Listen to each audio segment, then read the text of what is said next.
الله نحمده ونستعينه ونستغفره ونؤمن به ونتوكل عليه ونعوذ بالله من شرور أنفسنا ومن سيئات أعمالنا من يهده الله فلا مضل له ومن يضلل فلا هادي له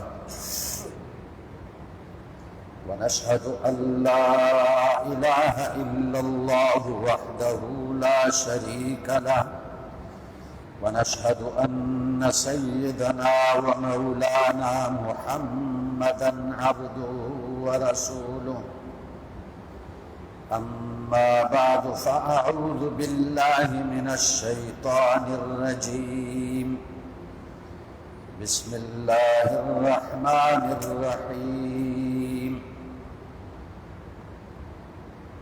إن الله هو الرزاق ذو القوة المتين صدق الله العظيم اللهم صل على محمد وعلى آل محمد كما صليت على إبراهيم وعلى آل إبراهيم إنك حميد مجيد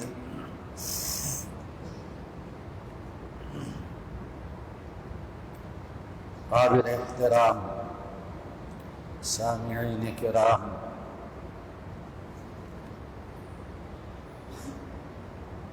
سورۃ الذاریات کی ایک آیت کی تلاوت آپ کے سامنے کی ہے، جس کا ترجمہ یہ ہے کہ اللہ ہی رزق دینے والا ہے، بڑی طاقت والا ہے۔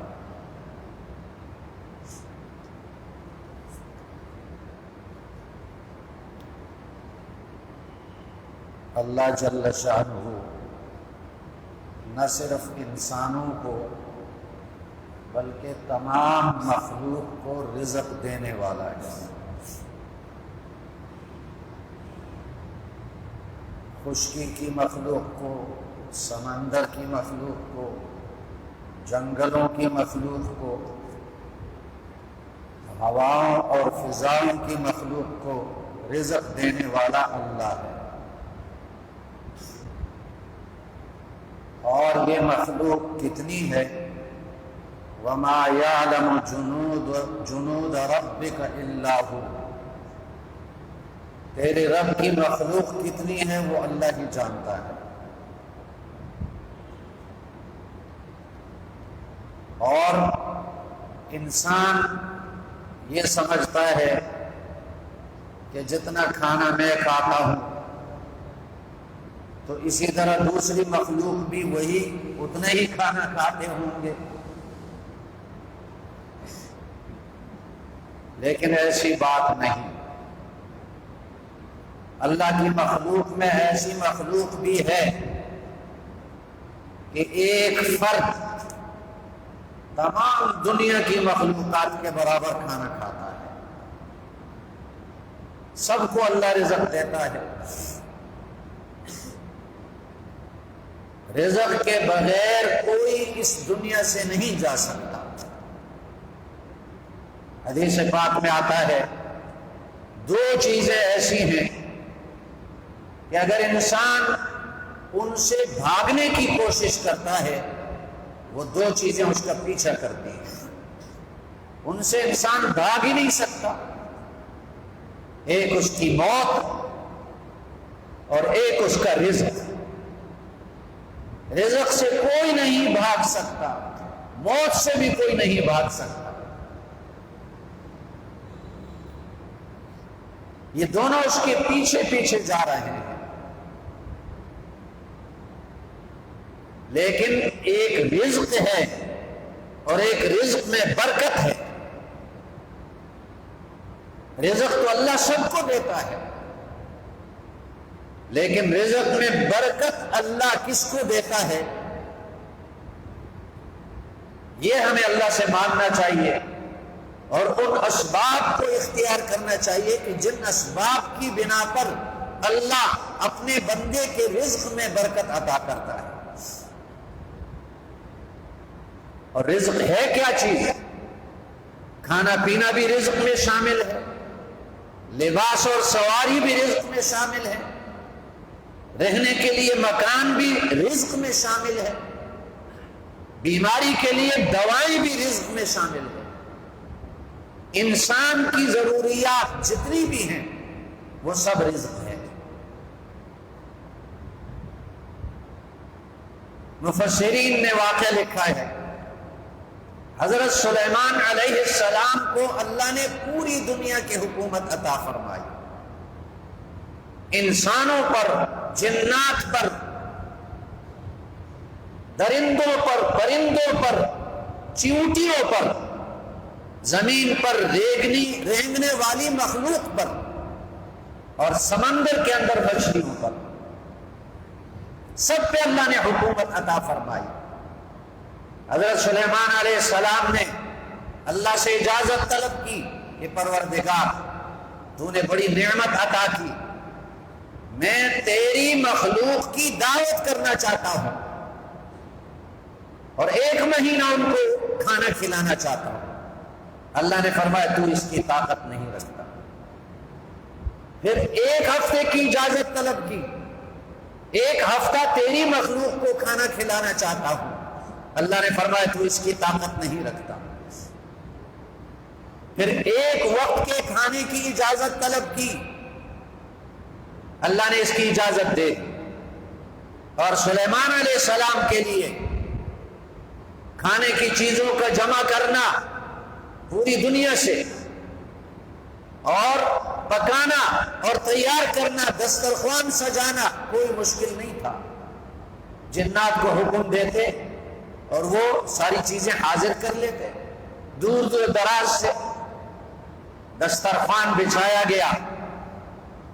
دسترخوان کتنا لمبا تھا؟ 1 مہینے کی مسافت کے برابر لمبا دسترخوان، کیونکہ ساری مخلوق کی دعوت ہے، اور اس پہ ہر قسم کے کھانے رکھے گئے۔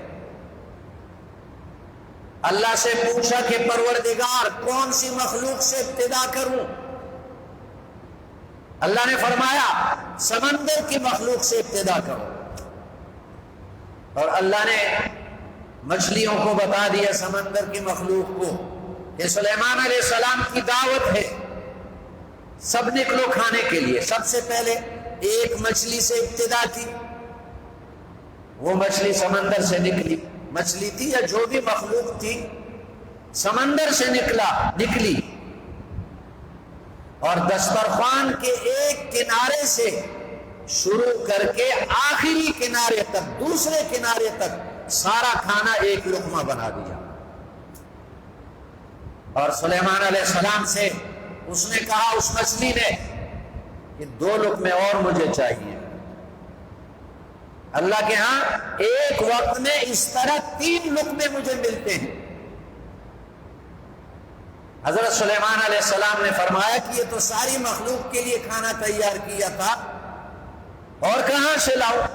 حضرت سلیمان علیہ السلام سجدے میں گر پڑے، اے اللہ تو ہی رزق دینے والا ہے، جو ساری مخلوق کے لیے کھانا تیار کیا تھا، ایک مچھلی نے اس کو ایک لقمہ بنا دیا۔ ان اللہ هو الرزاق ذو القوۃ المتین، وہ اللہ رزاق ہے، کثرت سے رزق دینے والا۔ رازق کا معنی بھی رزق دینے والا، رزاق کا معنی بہت زیادہ رزق دینے والا۔ بعض لوگوں کے نام عبد الرزاق ہوتے ہیں، لوگ ان کو رزاق کہہ کر پکارتے ہیں، ناجائز ہے۔ رزاق اللہ ہے۔ اللہ کے صفاتی ناموں میں سے بعض نام ایسے ہیں جو اللہ کے ساتھ مختص ہیں، کسی غیر کے لیے نہیں بولے جاتے۔ لیکن میں یہ عرض کرنا چاہتا ہوں کہ رزق الگ چیز ہے، رزق میں برکت الگ چیز ہے۔ اگر کوئی لاکھوں روپیہ کمائے لیکن اس کے رزق میں برکت نہ ہو، اس کی ضروریات پوری نہیں ہو سکتی، پریشان رہے گا، بے چین رہے گا۔ اور برکت ہو تو تھوڑا بھی کافی ہوگا، اس کی ساری ضروریات پوری ہوں گی۔ آج ہم مسلمان اللہ سے رزق مانگتے ہیں، رزق میں برکت نہیں مانگتے، اور وہ بھی بہت کم ہے جو اللہ سے مانگتے ہیں رزق، ورنہ رزق میں ہم مسلمان بھی غیر مسلموں سے آگے نکلے ہوئے ہیں۔ سارا دار و مدار مادی اسباب پر ہم نے رکھا ہوا ہے۔ یہ رزق کے لیے وہ تجارت شروع کرو، وہ ملازمت شروع کرو، اور فلاں ملک میں چلے جاؤ۔ جو مادی اسباب ہیں جن کو کفار نے اختیار کیا ہوا ہے، مسلمان بھی ان اسباب میں ان سے آگے نکل گئے۔ لیکن رزق کے لیے جو اسباب روحانی اسباب ہیں ان کو ہم نے چھوڑا ہوا ہے۔ حافظ ابن قیم رحمہ اللہ بہت بڑے عالم گزرے ہیں، وہ فرماتے ہیں کہ اسباب الرزق اربعۃ، رزق کے 4 اسباب ہیں، مادی اسباب نہیں، روحانی اسباب۔ رزق دینے والا اگر کوئی بادشاہ ہوتا تو ہم مادی اسباب کو اختیار کرتے، نوکری کرتے، تجارت کرتے، یہ اسباب اختیار کرنے چاہیے، ممنوع نہیں، لیکن رزق دینے والا اللہ ہے، اس کے ہاں روحانی اسباب چلتے ہیں۔ اللہ سے مانگنے کے لیے روحانی اسباب چلتے ہیں، تو رزق کے اسباب 4 بتائے۔ آج ہم مسلمانوں نے وہ 4 اسباب بھلا دیے۔ پہلا سبب ہے قیام اللیل، تہجد کی نماز۔ جو تہجد کی نماز پڑھے گا پابندی سے، اللہ اس کی روزی میں برکت عطا کرے گا۔ اور اس کی وجہ یہ ہے کہ حدیث پاک میں آتا ہے جب آدھی رات گزر جاتی ہے تو اللہ آسمان دنیا پہ اتر جاتا ہے، اور کیسے اترتا ہے؟ جیسے اس کی شان کے لائق ہے، اور اللہ پکارتا ہے اپنے بندوں کو، حل من مستغفر فاغفر له، حل مسترزق فارزقه، حل من سائل فاعطیہ، حل کذا حتی یطلع الفجر۔ اللہ پکارتا ہے آدھی رات کے بعد، ہے کوئی مجھ سے بخشش مانگنے والا اپنے گناہوں کی، میں اس کو بخش دوں۔ پھر کیا کہتا ہے اللہ؟ ہے کوئی مجھ سے رزق مانگنے والا کہ میں اس کو رزق دوں۔ وہ رزق کے تقسیم ہونے کا وقت ہے، رزق کے تقسیم ہونے کا وقت تہجد کا وقت ہے۔ حل من سائل فاعطیہ، ہے کوئی مجھ سے اپنی حاجتیں مانگنے والا کہ میں اس کو عطا کروں، کوئی بھی حاجت ہو، اس وقت اللہ دینے کے لیے تیار ہوتا ہے، پکارتا ہے۔ لیکن ہم اس وقت کیوں نہیں اٹھ سکتے؟ ہم نے اپنی عادت خراب بنائی ہوئی ہے۔ ہماری تجارت چلتی ہے رات کے 12-1 بجے تک، ہماری پہلی رات کا پہلا حصہ موبائل لے لیتا ہے، اس میں ضائع ہو جاتی ہے، رات کا پہلا حصہ موبائل میں ضائع ہو جاتا ہے، اور پھر سو جاتے ہیں تو تہجد کیا، فجر کی نماز بھی چھوٹ جاتی ہے، اور پھر شکایت کرتے ہیں کہ بس اتنا کماتا ہوں اور ضرورت پوری نہیں ہوتی، برکت نہیں۔ تو جس وقت رزق تقسیم ہوتا ہے اس وقت ہم سوئے ہوئے ہوتے ہیں۔ تو پہلا سبب ہے قیام اللیل، تہجد کی نماز۔ زیادہ کوئی نہ پڑھ سکے 2 رکعت پڑھے، 4 رکعت پڑھے، اور جلدی سونے کی کوشش کرے۔ دوسرا سبب کثرت الاستغفار بالاسحار، صبح کے وقت کثرت سے استغفار پڑھنا۔ اب صبح سے مراد کیا ہے؟ ہماری صبح نہیں جو 10 بجے صبح کرتے ہیں، صبح سے مراد تہجد کے وقت سے لے کر اشراق تک، یہ وقت کثرت سے استغفار کرنے کا ہے، اور جتنا کوئی زیادہ استغفار کرے اس کی روزی میں برکت ہوگی. اور یہ قرآن سے بھی ثابت ہے اور حدیث سے بھی ثابت ہے. قرآن مجید کی آیت ہے فَقُلْتُ اسْتَغْفِرُوا رَبَّكُمْ إِنَّهُ كَانَ غَفَّارًا يُرْسِلِ السَّمَاءَ عَلَيْكُمْ مِدْرَارًا وَيُمْدِدْكُمْ بِأَمْوَالٍ وَبَنِينَ وَيَجْعَلْ لَكُمْ جَنَّاتٍ وَيَجْعَلْ لَكُمْ أَنْهَارًا. اپنی قوم سے کہا استغفروا ربکم، اپنی امت سے کہا استغفروا ربکم، استغفار کرو، کثرت سے استغفار کرو، تمہیں 3 انعامات ملیں گے. استغفار پر 3 انعامات ملیں گے کثرت سے استغفار پر. یرسل السماء علیکم مدرارا، پہلے انعام یہ ہے استغفار پر گناہ تو معاف ہوں گے. ظاہری انعامات میں پہلے انعام یہ ہے کہ آسمان سے اللہ بارش برسائے گا، موسم کے مطابق بارش برسائے گا، وقت پر بارش برسائے گا. دوسرا انعام وَيُمْدِدْكُمْ بِأَمْوَالٍ، تمہارے مال بڑھا دے گا، یہ ہے برکت. تیسرا انعام وَبَنِينَ، تمہاری اولاد میں اللہ برکت ڈال دے گا. برکت یہ بھی ہے کہ زیادہ اولاد دیں، برکت یہ بھی ہے کہ تھوڑی اولاد میں اللہ اتنی خیریں رکھ دے کہ جو زیادہ اولاد میں نہیں رکھی. اولاد سے اس کو دنیاوی فائدہ بھی ہو، اخروی فائدہ بھی ہو. تو استغفار پر 3 انعامات قرآن میں ہیں. آگے کھیتی باڑی والوں کے لیے چوتھا انعام ہے وَيَجْعَلْ لَكُمْ جَنَّاتٍ وَيَجْعَلْ لَكُمْ أَنْهَارًا. استغفار کثرت سے کرو گے تمہارے لیے نہریں چلا دے گا، تمہارے لیے زمین سے باغات اگائے گا، کھیتی اگائے گا. تو استغفار کثرت سے صبح کے وقت یہ رزق کا سبب ہے. قرآن مجید میں اللہ نے فرمایا وَبِالْأَسْحَارِ هُمْ يَسْتَغْفِرُونَ، میرے ایمان والے بندے ان کی شان یہ ہے کہ وہ صبح کے وقت استغفار کرتے ہیں، اور ہم صبح کے وقت سو جاتے ہیں. سورج نکلنے کے بعد اگر کوئی بڑا نمازی ہے تو سورج نکلنے کے بعد نماز پڑھ لیتا ہے. فجر کی نماز کے بعد ایک جمعے میں 12 حدیثیں میں نے بیان کی کہ فجر کی نماز کے کتنے فائدے ہیں، لیکن اس کے بعد سے بھی دیکھا کہ فجر کی نماز میں وہی 2 صفیں ہوتی ہیں، تیسری نہیں بنتی. لیکن انسان لالچی ہے. آج تو اس بات کی لالچ کر لیں کہ رزق زیادہ ملتا ہے.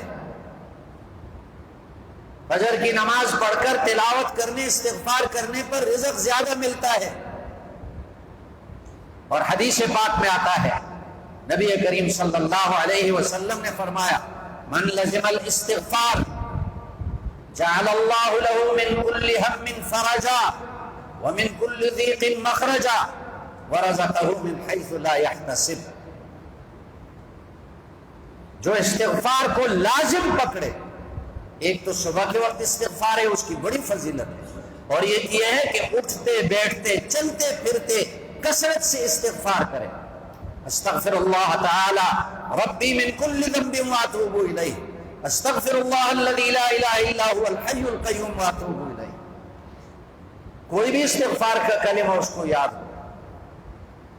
صحابی فرماتے ہیں کہ نبی کریم صلی اللہ علیہ وسلم ایک مجلس میں جو استغفار کرتے تھے ہم گنتے تھے 100 مرتبہ سے زیادہ ایک مجلس میں استغفار کرتے تھے، جبکہ آپ صلی اللہ علیہ وسلم گناہوں سے پاک تھے، معصوم تھے. تو استغفار رزق کا ایک سبب ہے. من لزم الاستغفار، جو استغفار کو لازم پکڑے تو حدیث میں اس کے لیے 3 انعامات ہیں. جعل اللہ له من كل هم فرجا، ہر پریشانی اللہ اس کی دور کر دے گا. ومن كل ضيق مخرجا، دوسرا انعام مشکل حالات سے نکل جائے گا، مشکلات سے نکل جائے گا. اور تیسرا انعام ورزقہ من حیث لا یحتسب، اللہ اس کو روزی ایسے راستے سے دے گا جہاں سے اس کا گمان بھی نہ ہو. جہاں سے اس کا گمان بھی نہ ہو، ایسی جگہ سے اللہ اس کو روزی عطا کرے گا۔ ابو داؤد کی روایت ہے، مقداد ابن الاسود رضی اللہ عنہ قضاء حاجت کے لیے صحرا میں گئے، بیٹھ گئے، ایک چوہا زمین سے نکلا اور اس کے منہ میں ایک دینار تھا، ان کے سامنے رکھ دیا، پھر چلا گیا۔ تھوڑی دیر کے بعد دوسرا دینار لایا، پھر تیسرا، پھر چوتھا، 15 دینار لے کر آیا اور یہ بیٹھے ہوئے ہیں۔ دینار یہ ہمارا روپیہ نہیں ہے، دینار سونے کا ہوتا ہے۔ اور آخری مرتبہ وہ دینار کا تھیلا بھی لے کر آیا، 16 دینار تھے کل، 15 پہلے لے کر آئے، 16 آخری، کہ اب بتا دیا کہ اب کچھ بھی نہیں ہے۔ صحابی وہ دینار لے کر نبی کریم صلی اللہ علیہ وسلم کی خدمت میں گئے اور یہ قصہ سنایا اور ان دیناروں کے بارے میں پوچھا کہ میں کیا کروں۔ نبی کریم صلی اللہ علیہ وسلم نے فرمایا یہ اللہ کا وہ رزق ہے جو اللہ تقوی کی بنیاد پر عطا کرتا ہے۔ وَرَزَقَهُ مِنْ حَيْثُ لَا يَحْتَسِبُ، جو کثرت سے استغفار کرے گا اللہ اس کو ایسے راستے سے روزی پہنچائے گا جہاں سے اس کا گمان بھی نہیں ہوگا۔ یہ دوسرا سبب ہوا۔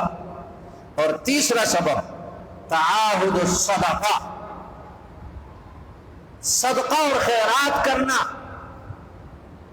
رزق میں برکت کا سبب ہے، کثرت رزق کا سبب ہے۔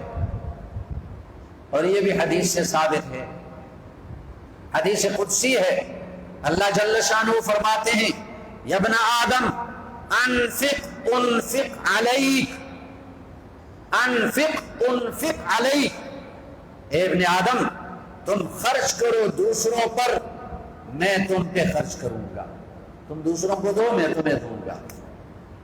تو اللہ کا وعدہ سچا ہے، اللہ کے وعدے میں ایک بال برابر کمی بیشی نہیں ہو سکتی، اس پہ ہمیں یقین کرنا چاہیے۔ ہم صدقہ کریں گے اللہ دے گا۔ ہمارے جو اکابر علماء گزرے ہیں ان کے واقعات میں آتا ہے کہ انہوں نے ماہانہ تنخواہ میں سے ایک حصہ مقرر کیا ہوتا تھا، اور جب تنخواہ ملتی تو وہ حصہ ایک برتن میں جمع کرتے، اور اسی طرح جب بھی کوئی ضرورت مند آتا اس کو دیتے۔ بعض اکابر نے روزانہ دے اس میں سے، اسی لیے اپنے اوپر تھوڑا سا صدقہ یہ بھی مقرر کرنا چاہیے، اس سے بھی رزق میں برکت ہوتی ہے۔ اور چوتھا سبب صبح شام کے اذکار، صبح شام ذکر کرنا، کوئی بھی ذکر ہو صبح کے وقت، اور خاص طور پر طلوع فجر سے لے کر صبح صادق نکلنے سے لے کر سورج نکلنے تک یہ وقت کثرت سے ذکر کا ہے، اور عصر کی نماز سے لے کر سورج غروب ہونے تک یہ وقت شام کے اذکار کا ہے۔ ہمارا وہ صبح کے وقت کے اذکار کا وقت نیند میں گزر جاتا ہے، اور شام کے وقت کا اذکار جو ہے وہ کھیل کود میں ہمارے گزر جاتے ہیں۔ یہ جو عصر کے وقت کھیل کود کو عام کر دیا یہ انگریز کا رواج ہے، تاکہ مسلمان اس وقت غافل رہے، اذکار سے غافل رہے۔ بہت سے صحابہ کرام کے واقعات آتے ہیں کہ وہ عصر سے مغرب تک کسی سے بات بھی نہیں کرتے تھے، ذکر میں لگے ہوتے تھے۔ وہ اذکار چاہے کلمہ طیبہ کا ذکر ہو، لا الہ الا اللہ محمد رسول اللہ، چاہے استغفار ہو، چاہے تیسرے کلمے کا ذکر ہو سبحان اللہ والحمد للہ ولا الہ الا اللہ واللہ اکبر، چاہے چوتھے کلمے کا ذکر ہو یا درود شریف کا ورد ہو، تو صبح اور شام کے جو اذکار ہیں یہ بھی رزق کے اسباب میں سے ہیں۔ اور قرآن مجید میں اللہ تعالیٰ نے فرمایا فَاذْكُرُونِي أَذْكُرْكُمْ فَاذْكُرُونِي أَذْكُرْكُمْ، تم مجھے یاد کرو میں تمہیں یاد کروں گا۔ تو اللہ نے جب وعدہ کر دیا میں تمہیں یاد کروں گا تو ہماری ساری ضرورتیں یاد رکھے گا اللہ۔ فَاذْكُرُونِي أَذْكُرْكُمْ، ایک حدیث میں آتا ہے، حدیث قدسی ہے، اللہ فرماتے ہیں انا عند ظن عبدی بی فاذا ذکرنی فی نفسہ ذکرتہ فی نفسی واذا ذکرنی فی ملأ ذکرتہ فی ملأ خیر منہ۔ اللہ فرماتے ہیں جب میرا بندہ تنہائی میں مجھے یاد کرتا ہے، میں بھی تنہائی میں اس کو یاد کرتا ہوں۔ جب میرا بندہ کسی مجمع میں میرا تذکرہ کرتا ہے، مجمع میں تذکرہ کرتا ہے، تو اللہ فرماتے ہیں میں اس سے بہتر مجلس میں اس کا تذکرہ کرتا ہوں، فرشتوں کے مجلس میں۔ تو اللہ یاد رکھے گا اپنے بندوں کو جب بندہ اس کا ذکر کرے۔